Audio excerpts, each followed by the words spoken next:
कि गीदड़ की तरह 100 साल जीने से अच्छा है शेर की तरह कुछ ही दिन के लिए जियो। और मैं ये बात उकसा नहीं रहा हूँ, मैं ये इसलिए कह रहा हूँ कि ऐसा जिन जिन लोगों ने लड़ाई लड़ी उसका फायदा हमने लिया है। 25 साल बाद हमारी आने वाली नस्लें जब पूछेंगे कि तुम्हारे सामने यूजीसी बर्बाद हो रही थी, तुम्हारे सामने संविधान बर्बाद किया जाता, आरक्षण खत्म किया जाता, जुडिशरी में तुम्हारे लोग जा नहीं रहे थे, पूरा देश तुम कर क्या रहे थे? समता समिति में जो बात नहीं लिखी है या आधी अधूरी अस्पष्ट है, उसको लेकर देश में एक छोटा सा तबका सड़क पर उतरता है। प्रधानमंत्री नरेंद्र मोदी को उनके जाति के नाम पर गाली देता है, उनको कब्र खोदने के नारे लगाता है और देश में गधा घोड़ा का उपमान बना करके इस देश के संवैधानिक ढांचे पर हमला करता है। मीडिया में फुटेज पाता है, प्राइम टाइम डिबेट होती है और कोर्ट में तुरंत सुनवाई मिल जाती है। एसआईआर जैसे मुद्दे पर कोर्ट रोक नहीं लगाएगा, लेकिन इस मुद्दे पर पहली ही सुनवाई में कोर्ट ने रोक लगा दी।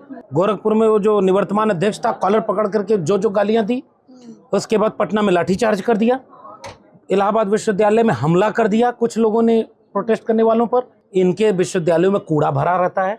अच्छे प्रोफेसर हैं, हमारे भी बहुत सारे अच्छे प्रोफेसर थे, उनको मौका कम मिल पाता है, बुरे लोग अभावी हो गए और आरएसएस ने सब बुरों को एक साथ जोड़ दिया। सरकार चाहती है कि शिक्षा बर्बाद हो ताकि अनपढ़ गंवारों की भीड़ पैदा हो, दंगे में लड़े या 5 किलो अनाज पर जिंदा रहे, शौचालय का इस्तेमाल करे। ये इस देश के लोगों के लिए एक लिटमस टेस्ट भी है और हम लोग जैसे लोग पिछले कई वर्षों से सामाजिक न्याय की जो लड़ाई लड़ रहे हैं, वे बार बार एक सवाल उठाते हैं कि जिस देश में मीडिया में बहुजन SC ST OBC नहीं होंगे, जिस देश में जुडिशरी में SC ST OBC नहीं होंगे, विश्वविद्यालयों में SC ST OBC नहीं होंगे या महिलाएं हर जगह जोड़ लीजिए, वो देश सबका नहीं बन पाएगा।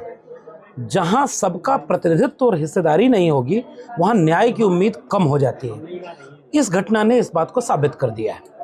ये सबके लिए सबसे बेहतर होता कि जाति जनगणना होती, ताकि पूरे देश का एक एक्सरे, एक फुल बॉडी चेकअप आ जाता कि विश्वविद्यालय में कौन है, कितना है, जुडिशरी में कितना है, मीडिया में कितना है।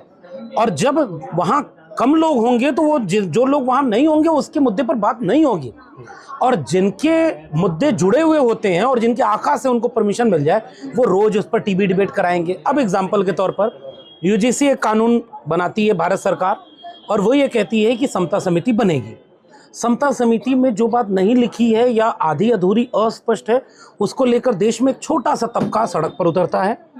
प्रधानमंत्री नरेंद्र मोदी को उनके जाति के नाम पर गाली देता है, उनको कब्र खोदने के नारे लगाता है और देश में गधा घोड़ा का उपमान बना करके इस देश के संवैधानिक ढांचे पर हमला करता है। मीडिया में फुटेज पाता है, प्राइम टाइम डिबेट होती है और कोर्ट में तुरंत सुनवाई मिल जाती है। एसआईआर जैसे मुद्दे पर कोर्ट रोक नहीं लगाएगा, लेकिन इस मुद्दे पर पहली ही सुनवाई में कोर्ट ने रोक लगा दी। ये क्रोनोलॉजी क्या कहलाती है? उसके ठीक बाद आज जब हम आप खड़े हैं पूरे देश के विश्वविद्यालयों में, और मैं तो विश्वविद्यालयों में जुड़ा रहा हूँ, हमने तो शायद इस तरह के किसी आंदोलन को खुद नहीं इनिशिएट किया। अब तो इस देश के SC ST OBC समाज के लोग इतने जागरूक हो गए हैं कि उन्हें ये समझ में आया कि ये तो बहुत गलत हुआ है, और गलत होने के नाते इस बात को लेकर के सबसे ज़्यादा सवाल वो कर रहे थे कि सड़क पर उतर गए। पटना में अरवल, बक्सर, भागलपुर, जितने भी पटना के बड़े बड़े एजुकेशनल हब्स हैं, सब में आंदोलन हो रहा है। इलाहाबाद, गोरखपुर, BHU, लखनऊ में पुलिस उठा ले गई। गोरखपुर में वो जो निवर्तमान अध्यक्ष था, कॉलर पकड़ करके जो गालियां दी, उसके बाद पटना में लाठीचार्ज कर दिया, इलाहाबाद विश्वविद्यालय में हमला कर दिया कुछ लोगों ने प्रोटेस्ट करने वालों पर। दक्षिण भारत के कई विश्वविद्यालयों में आंदोलन हुआ। टीवी पर एक नीचे जो फुट नोट चलता है ना, उसमें भी नहीं चला, टिकर उसमें भी नहीं चला कि इस देश के SC ST OBC हजारों की तादाद में सड़क पर उतरे। इसलिए मैं कह रहा हूँ, जुडिशरी में जो जज ने ये फैसला दिया वो उस कमेटी का सदस्य था। मैं जहाँ से बात शुरू किया वहीं ख़त्म कर रहा हूँ कि जब तक जाति जनगणना नहीं होगी इस देश में, जब तक हर एक संस्थान में SC ST OBC महिला सबका भागीदारी नहीं होगी, ऐसे ही भेदभाव दिखते रहेंगे, तो कल को तो ये नारे लगने लगेंगे कि जुडिशरी में भी आरक्षण लागू करो। क्यों नहीं करोगे भाई? तुम्हारी सरकार बता रही कि 78% जज केवल जनरल कैटेगरी के हैं हाई कोर्ट में, तो उनकी आबादी कितनी है इस देश में? मैं तो आरोप लगाता हूँ 2% है। तुम जाति जनगणना करा बता दो, 10% भी होगी, 10% के 80% जज, और जो 80% 90% आबादी उसके जज नहीं होंगे, उसके मीडिया में लोग नहीं होंगे, उसके लोग विश्वविद्यालय में नहीं होंगे, तो ये देश इतना बटा हुआ है, इतना विभाजित है, जो बीजेपी की सरकार इसे और बांट रही है और ये खतरनाक है। लेकिन वो तो ये कह रहे हैं, आरोप लगाते हैं कि ना तो मीडिया में इनके पास टैलेंट है, ना प्रोफेसर बनने का, योग्य ही नहीं है। हाँ, ये योग्य नहीं है। ईडब्ल्यूएस आरक्षण संविधान के अनुच्छेदों में जिस आधार पर आरक्षण देने का प्रावधान था उसके खिलाफ जाके आया। आरक्षण कोई गरीबी उन्मूलन कार्यक्रम तो है नहीं, लेकिन ईडब्ल्यूएस को गरीबी के आधार पर लाया गया। अब उसमें तो कौन लोग हैं? केवल जनरल कैटेगरी के कम से कम 50 मेरे पास ऐसे रिजल्ट हैं जिसमें उनका cut off SC ST OBC के नीचे चला गया। तो ये सारे मेरिट वाले कहाँ चले गए? वो तो कह रहे हैं गधों को घोड़ा बनाना चाह रहे हैं। हम इस बात से बिल्कुल सहमत नहीं हैं। गधे अलग होते हैं, गधों का भी सम्मान, बिहार गुजरात में गधों का सम्मान होता है, प्रचार होता है गधों को देखने आइए। तो गधों की अपनी भूमिका है, घोड़ों की अपनी भूमिका है। कुछ लोगों से मैं गुजारिश करूंगा कि इंसान हो, इंसान बने रहो। इंसान और इंसान में जो बंटवारा है, इसके खिलाफ संविधान, बाबा साहब अम्बेडकर का संविधान हमारे लिए बंटवारा खत्म करता है। तो इंसानी तो नहीं ये समझते मेरिट, ना। हाँ, ये मेरिट का जो तर्क है ये बेहद वाहियात तर्क है। मेरिट वाले दिल्ली विश्वविद्यालय में गोबर लीप करके AC का विकल्प बना रहे हैं। मेरिट वाले जबलपुर यूनिवर्सिटी में जा करके 3.5 करोड़ रुपया गोबर गौमूत्र खरीदने में खर्च कर रहे हैं। मेरिट वाले टीवी पर बैठ करके देश में दंगे का माहौल बनाने के लिए मीडिया में अखबार चला रहे हैं। इलाज करा रहे हैं। मेरिट वाले, सही कहा आपने कि गौमूत्र में हल्दी मिलाकर कैंसर का इलाज करा रहे हैं। मेरिट वाले हैं ये सब। मेरिट वालों का बहुत मेरिट हमने देख ली। मैं तो बहुत धन्यवाद देता हूं कि दंगा कराने वाली मीडिया में, सच छिपाने वाली मीडिया में, नफरती एजेंडे में, विश्वविद्यालय में ये जब जो जितनी बर्बादी हो रही है इसकी पॉलिसी बनाने वालों में, जुडिशरी में, इसमें बहुजन कम है, शायद नहीं के बराबर है। तो ये मेरिट वाले ही देश का बर्बाद कर अगर ये रहे हैं। मेरिट का ही चक्कर होता तो दुनिया में इन सभी संस्थानों का पहले नंबर पे नंबर आता। 328 है, नंबर ही नहीं है कहीं। गलत नहीं हूँ हाँ। तो पहली यूनिवर्सिटी दिल्ली यूनिवर्सिटी है। हाँ। QS वर्ल्ड रैंकिंग होती है विश्वविद्यालयों की। तो IIT IIM कुछ हैं 2-4 जो आपकी इज्जत बचाए हैं, वो 150-200 ऐसे हैं। यूनिवर्सिटी पहली कौन सी है? दिल्ली यूनिवर्सिटी, और वो भी गोबर लिपने के पहले वाली। अब आप नया बिल ले आ रहे हो UGC को खत्म करके, विकसित भारत शिक्षा अधिष्ठान, और सब अंबानी अडानी को बेच रहे हो। कल को ये सारे विश्वविद्यालय में ऐसे ही फंडिंग नहीं देंगे तो ये जो 328 पर दिल्ली विश्वविद्यालय है वो गिरा नहीं, वो वहीं है। वो जब मंडल लागू नहीं हुआ था तब भी वहीं थे, आज भी वही। मंडल लागू हो गया तब भी वहीं है। इनके विश्वविद्यालयों में कूड़ा भरा रहता है। अच्छे प्रोफेसर हैं, हमारे भी बहुत सारे अच्छे प्रोफेसर थे, वो उनको मौका कम मिल पाता है। बुरे लोग अभावी हो गए और RSS ने सब बुरों को एक साथ जोड़ दिया। वही प्रिंसिपल, वही वाइस चांसलर, वही प्रोफेसर, वही डीन, वही, और सब कबाड़ा कर रहे हैं। तो ये कहाँ से दुनिया में रैंकिंग ले जाएंगे? और ये सरकार चाहती है कि शिक्षा बर्बाद हो ताकि अनपढ़ गंवारों की भीड़ पैदा हो, दंगे में लड़े या 5 किलो अनाज पर जिंदा रहे, शौचालय का इस्तेमाल करे। ब्राह्मण समाज कह रहा है कि एक रोवा नहीं उखाड़ पाए और कुछ ही दिनों में हमने बिल वापस भी करवा दिया। उन सबों का मैं कोई टिप्पणी नहीं करूंगा। मैं ये कह रहा हूं कि सरकार ये करवा रही है। ये बीजेपी चाहती है इस तरह बयान दे करके SC ST OBC को उकसाया जाए। वो चाहती है कि इस तरह का अपमान करके SC ST OBC सड़क पर आकर के हिंसा करे। मैं कहूँगा SC ST OBC से, बाबा साहब अम्बेडकर का संविधान हाथ में रखना, अपने हक को लूटने मत दो। जो कौम जिंदा नहीं रहती उसके हक अधिकार ऐसे ही छीने जाते हैं। हक अधिकार बचाने के लिए लड़ना पड़ता है। लड़ने के लिए संविधान का रास्ता अपनाइए। संविधान, आप हिंसा करेंगे, आप एक बयान ऐसा दे दीजिए तुरंत बुलडोजर चलेगा, मुकदमा हो जाएगा। तो इस तरह की हिंसा की प्रतिक्रिया बहुजन समाज न करे। आपके पास संख्या है और संख्या के आधार पर बाबा साहब का संविधान हाथ में लेकर के अपने हक को बचाओ, वरना तुम विश्वविद्यालय को बर्बाद होने से नहीं बचा पाए। NFS नहीं रोक पा रहे, बैकलॉग मिल नहीं रहा, आरक्षण खत्म हो रहा, देश प्राइवेट हाथों में बेचा जा रहा है, और ऊपर से जाति जनगणना नहीं हो रही। तो फिर आपके मुद्दे हैं कहाँ इस देश को चलाने? PM मोदी का सवाल ले लेते हैं। उन्हें जाति सूचक शब्द बोले गए, PM मोदी का कोई बयान नहीं आया, बीजेपी से भी कोई बयान नहीं आया, लेकिन हमने देखा कि आप लोग खुल के इस बात को रख रहे हैं। तो जब बीजेपी को आपत्ति नहीं है, प्रधानमंत्री को आपत्ति नहीं है, तो आप लोगों को आपत्ति क्यों? हम चाहते हैं कि इस देश में किसी भी व्यक्ति को उसके जात के नाम पर गाली न दी जाए। इस देश के SC ST OBC, मैंने किताब लिखी जाति जनगणना, उसमें कुछ गालियों का जिक्र किया है।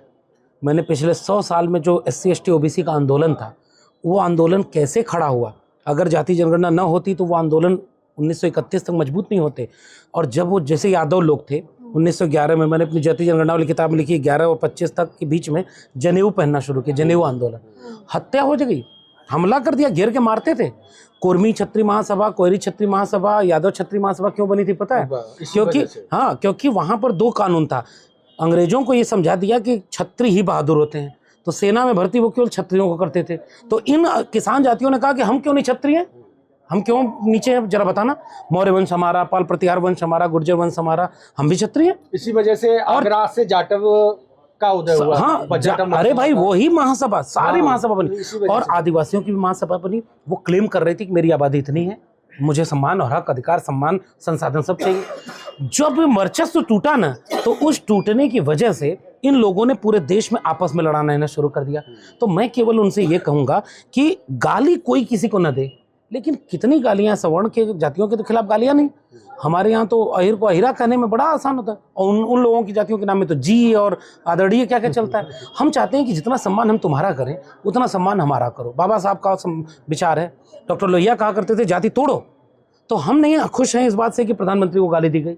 वो तो एक तो तेली हैं भी नहीं, तेली और घांची में बहुत बुनियादी अंतर होता है। घांची घी के व्यापार से जुड़े हुए लोग हैं, मजबूत लोग होते थे, और बाद में उन्होंने ओबीसी में अपनी जाति जोड़ दी। चलो फिर भी एक फर्जी ही सही, हम इस तरह के डिबेट को मान भी लें, तो उनको तुम तेलिया कहोगे? तेली इंसान नहीं होता। तो जतरा बिगड़ जाए, एक लालू यादव का भाषण जाके देखिएगा कि हम लोग घर से निकलते थे तो ये अमर सब समझा के बैठा रहता था कि तेली ना सामने पड़ जाए तो जतरा बिगड़ जाएगा। इतने कोयरी का लइका कलम से हीन, और हाथ में खुरपी मोथा बीन।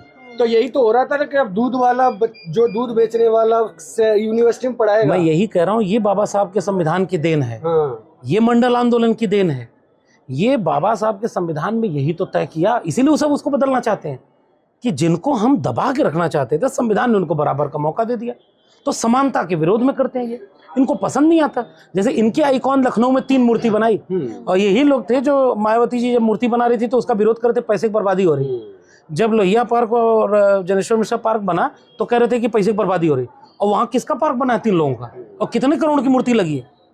क्या है तो इसमें तो मीडिया भी चुप रहा। मीडिया तो नहीं कहा है, जिसका दाना उसका गाना। हम ये चाहते हैं कि इस देश में संविधान के आधार पर समानता, न्याय, और चाहिए ये इसलिए भी जरूरी है कि जैसे यूजीसी बनेगा तो यूजीसी के बनने पर विश्वविद्यालय अगर सबके होंगे तो ऐसे ही सबकी मीडिया बने, सबका जुडिशरी बने। हम कह रहे हैं जुडिशरी में आरक्षण क्यों नहीं होना चाहिए, मुझे एक व्यक्ति खारिज करके बताए। मैं यहाँ से पूरे देश के सामने एक मांग रखता हूँ कि जहाँ यूजीसी के बच्चे जा रहे हैं आंदोलन करने, उस मांग में शामिल करो। पहली मांग कि यूजीसी और सख्त बनाकर लागू करो। नंबर 2, जाति जनगणना तुरंत गैजेट नोटिफिकेशन जारी करो। आज तक सरकार ने एक बार लिखित नहीं दिया है कहीं कि हम जाति जनगणना कराएंगे।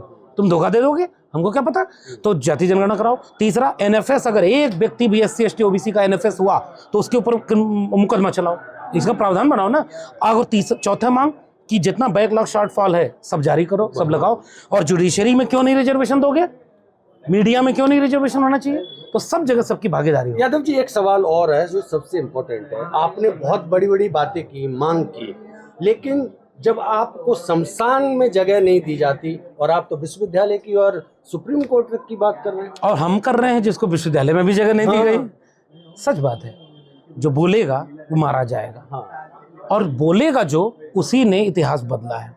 डॉक्टर अंबेडकर चुप हो गए होते, सयाजी बाग में जाकर के रोए थे।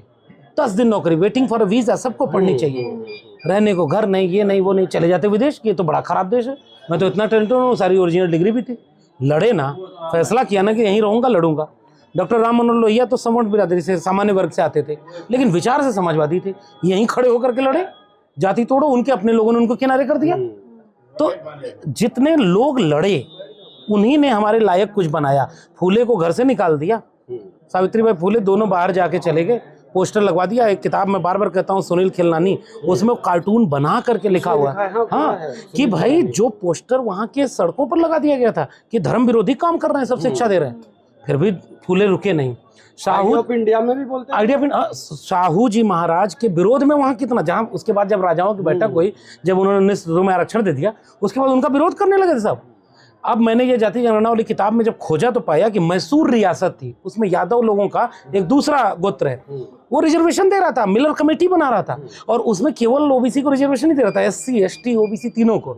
इन्होंने इतिहास ही नहीं पढ़ने दिया, इसीलिए तो कि बहुजन एक ना हो जाए।